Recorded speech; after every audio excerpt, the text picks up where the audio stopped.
Come. Oh, Mumu not too much. Janan, come. You. Come. 70 years old man. You come now. You come. Ngoa. Ngoa bia. Oh, Mumu not too much. Akon na for ya. This is my business now. Continue.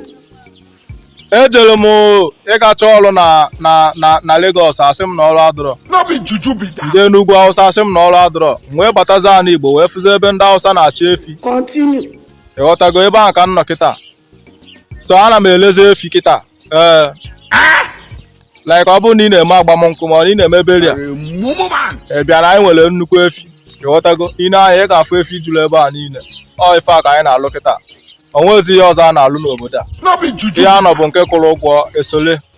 Continue. Ịghọtago ihe ọbụla na-eweta ego. Ihe ọbụla anyị fụrụ ọ na-eweta ego. Owozi ihe a na-echezi na nke a ka m na-alụgodo na na-eweta ego. Ịghọtago ka ọ bụrụ ya obodo adịrọ mma gaị.